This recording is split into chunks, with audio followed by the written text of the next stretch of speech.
Delhi high court के जज justice Yashwant Verma के घर से मिले नोटों के बंडल का ये वीडियो अब सुप्रीम कोर्ट ने सार्वजनिक कर दिया है। सुप्रीम कोर्ट ने 22 मार्च की देर रात दिल्ली हाईकोर्ट के जस्टिस यशवंत वर्मा के घर से मिले कैश की जांच रिपोर्ट भी सार्वजनिक कर दी। इसमें कैश का वीडियो भी शामिल है, साथ ही 3 तस्वीरें भी जारी की गई हैं। इसमें 500 रुपए के जले हुए नोटों के बंडल साफ दिखाई दे रहे हैं। रिपोर्ट में कहा गया है कि 14 मार्च को जस्टिस वर्मा के घर आग लगने के बाद फायर ब्रिगेड की टीम वहां पहुंची थी। आग पर काबू पाने के बाद 4-5 अधजली बोरियां मिली, उनके अंदर नोट भरे हुए थे। रिपोर्ट में जस्टिस वर्मा का पक्ष भी है, जिसमें उन्होंने कहा कि जिस स्टोर रूम में नोटों की गड्डियां मिलने की बात की जा रही है, वहां उन्होंने या उनके परिवार ने कभी कोई पैसा नहीं रखा। वो एक ऐसी खुली जगह है जहां हर किसी का आना जाना होता रहता है। उन्हें इस मामले में फंसाया जा रहा है। दिल्ली हाईकोर्ट के चीफ जस्टिस डी के उपाध्याय ने इंटरनल इंक्वायरी के बाद सुप्रीम कोर्ट को 21 मार्च के दिन एक रिपोर्ट सौंपी थी। सुप्रीम कोर्ट ने जस्टिस वर्मा को जुडिशियल काम देने से भी मना कर दिया है। अब जस्टिस वर्मा के 6 महीने की कॉल डिटेल्स की जांच भी की जाएगी। जांच कमेटी ने रिपोर्ट में कहा है कि करीब 3-4 बोरियां जली हुई मिली हैं। जिस कमरे में आग लगी उसका इस्तेमाल स्टोर रूम के रूप में किया जाता था। अब रिपोर्ट के बाद आगे क्या होगा, इसमें सबसे बड़ी बात यह है कि जो सीजीआई हैं देश के, संजीव खन्ना, उनके 3 सवाल हैं कि घर के परिसर में मिले इतने कैश को जस्टिस वर्मा कैसे जस्टिफाई करेंगे। जितनी भी रकम मिली है, जस्टिस वर्मा ये भी बताएं कि उसका सोर्स क्या है और 15 मार्च की सुबह किस व्यक्ति ने जले हुए नोटों को कमरे से हटाया था। सीजीआई के 3 आदेश हैं। जस्टिस वर्मा के घर सिक्योरिटी ऑफिसर्स और गार्ड की डिटेल्स भी दी जाए। पिछले 6 महीनों में जस्टिस वर्मा की ऑफिशियल और पर्सनल कॉल डिटेल्स भी निकाली जाएं, उनकी जांच की जाए। जस्टिस वर्मा से यह भी अपील की जाती है कि वो अपने मोबाइल से मैसेजेस या डेटाज डिलीट ना करें। जस्टिस वर्मा की जो सफाई है उसमें वो कहते हैं कि इसमें जो दिखा है ये वैसा नहीं है जैसा मैंने देखा था।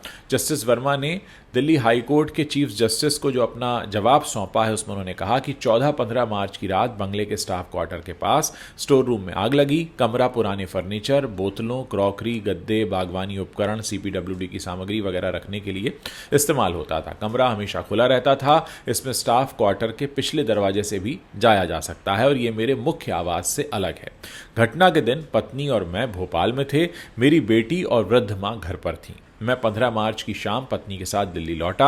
आग लगने के बाद आधी रात को बेटी और निजी सचिव ने दमकल विभाग को फोन किया।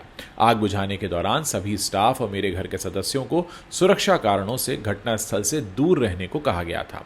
आग बुझाने के बाद ये वहां गए तो उन्हें वहां कोई नकदी या पैसे नहीं मिले।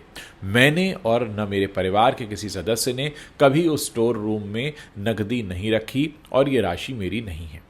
15 मार्च की शाम को दिल्ली लौटने पर पहला फोन आया और आपके आग्रह पर आपके पर्सनल प्रोटोकॉल सेक्रेटरी भी घटनास्थल पर गए। वहां कोई नकदी नहीं थी। ये बात उस रिपोर्ट से भी स्पष्ट है जो मुझे सौंपी गई।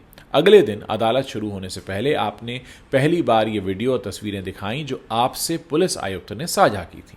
इन वीडियो को देखकर मैं स्तब्ध रह गया क्योंकि इसमें दिखाया गया दृश्य उस स्थल से मेल नहीं खा रहा था जिसे मैंने स्वयं देखा था। इसी कारण मैंने पहली बार ये कहा था कि ये मुझे फंसाने और मेरी छवि को धूमिल करने की साजिश प्रतीत होती है।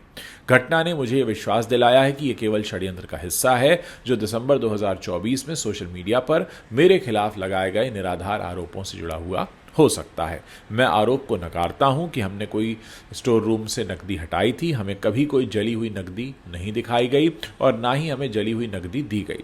वहां से केवल कुछ मलबा हटाया गया। एक जज के लिए उसकी प्रतिष्ठा और चरित्र से बढ़कर कुछ नहीं होता। ये घटना मेरी वर्षों की मेहनत और साख को नुकसान पहुंचाने वाली है। अब दिल्ली एचसी के जो चीफ जस्टिस हैं उन्होंने जानकारियां दी हैं। दिल्ली हाईकोर्ट के चीफ जस्टिस हैं डी के उपाध्याय।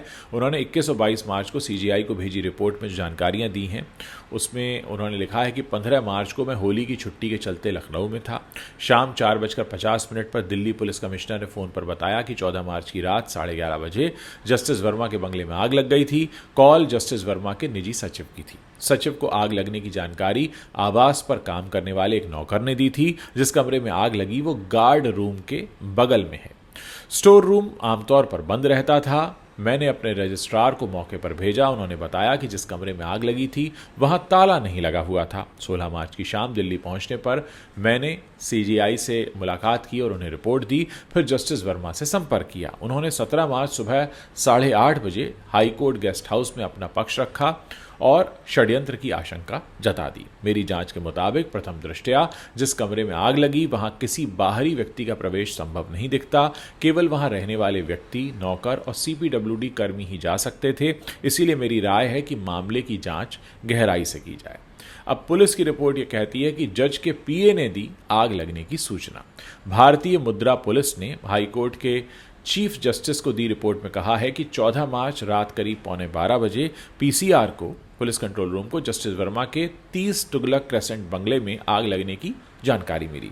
2 दमकल वाहनों को वहां बुलाया गया। आग कोठी की 4 दीवारी के कोने में एक कमरा था, वहां लगी थी और इन्हीं से लगे हुए कमरे में सुरक्षाकर्मी भी रहते हैं। शॉर्ट सर्किट से लगी आग पर तुरंत काबू पा लिया गया। आग बुझने के बाद कमरे में अधजले नोट से भरी 4-5 अधजली बोरियां मिली। आग की जानकारी जज के निजी सचिव ने दी थी। 22 मार्च को सीजेआई संजीव खन्ना ने जस्टिस वर्मा पर लगे आरोपों की इंटरनल जांच के लिए 3 सदस्यीय समिति बनाई। उन्होंने दिल्ली हाईकोर्ट चीफ जस्टिस से जस्टिस वर्मा को कोई भी काम न सौंपने को कहा।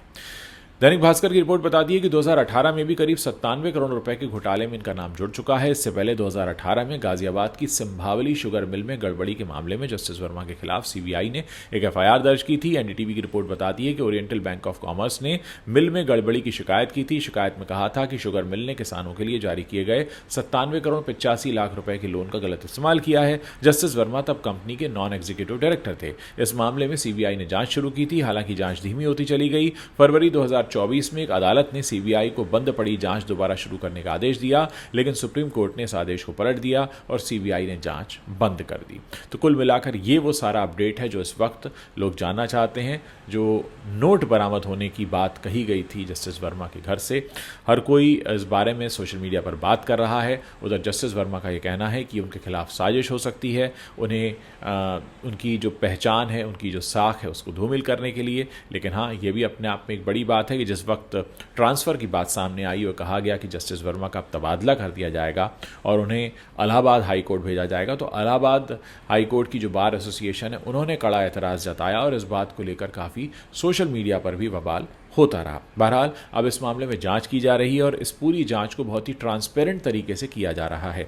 अब तक वीडियो भी जारी किए गए हैं, फोटोग्राफ्स भी जारी किए गए हैं। जस्टिस वर्मा ने जो जवाब दिया है उसे भी सार्वजनिक कर दिया गया है और सीजेआई संजीव खन्ना ने इस बात को इंश्योर किया है कि जो कुछ भी इस पूरे मामले में जांच हो उसकी जानकारी आम लोगों को और मीडिया को होती रहे, ताकि एक बहुत बड़ी बात होती है विश्वसनीयता की, वो बनी रहे। साथ ही ये मामला अपने आप में बहुत अनोखा है और हर कोई हैरत में रह गया जिस तरीके से सामने आया।